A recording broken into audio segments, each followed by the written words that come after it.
Hi മക്കളെ, എവിടെ സാറാണ് ഇന്ന് വന്നിട്ടുള്ളത്. നമുക്ക് ഏറ്റവും ഇമ്പോർട്ടൻ്റ് ആയിട്ടുള്ള ചില ടോപ്പിക് വളരെ ചെറിയ സമയം കൊണ്ട് പഠിച്ചെടുക്കാനാണ്. ഇവിടെ നമ്മുടെ ചോദിച്ചിട്ടുള്ളടാ പൊളിറ്റിക്കൽ ഫിലോസഫി, നമ്മുടെ ഇന്ത്യൻ പൊളിറ്റിക്കൽ ഫിലോസഫി എന്തൊക്കെയാണ് എന്നുള്ളതാണ് നമ്മുടെ ക്വസ്റ്റ്യൻ വന്നിട്ടുള്ളത്. അപ്പോൾ ഇവിടെ നമുക്ക് കാണാൻ പറ്റുന്നത് ഫസ്റ്റ് വൺ ഇൻഡിവിജ്വൽ ഫ്രീഡം എന്നുള്ളതാണ്. വ്യക്തി സ്വാതന്ത്ര്യത്തിനാണ് കൂടുതൽ പ്രാധാന്യം കൊടുക്കുന്നത്. അതുകൂടാതെ സോഷ്യൽ ജസ്റ്റിസ്, സാമൂഹിക നീതി നമുക്ക് കാണാൻ പറ്റും.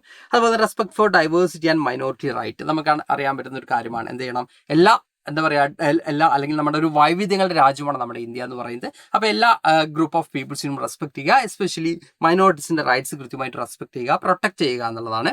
അതുകൂടാതെ സെക്യുലറിസം, നമ്മുടെ ഇന്ത്യയിൽ ഒരു പെർട്ടിക്കുലർ റിലീജിയനും നമ്മൾ എന്ത് ചെയ്തില്ല, ഒഫീഷ്യൽ റിലീജിയൻ ആയിട്ട് റെക്കഗ്നൈസ് ചെയ്തിട്ടില്ല.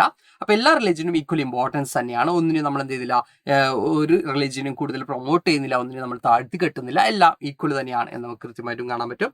ദെൻ യൂണിവേഴ്സൽ അഡൽട്ട് ഫ്രാഞ്ചൈസ് എന്നുള്ളതാണ്. 18 years ആയിട്ടുള്ള എല്ലാ ആളുകൾക്കും എന്ത് ചെയ്യാണ്, respective of their caste, gender, creed, religion, അവർക്ക് എന്ത് ചെയ്യാൻ പറ്റും, വോട്ട് ചെയ്യാൻ പറ്റുന്നതാണ്.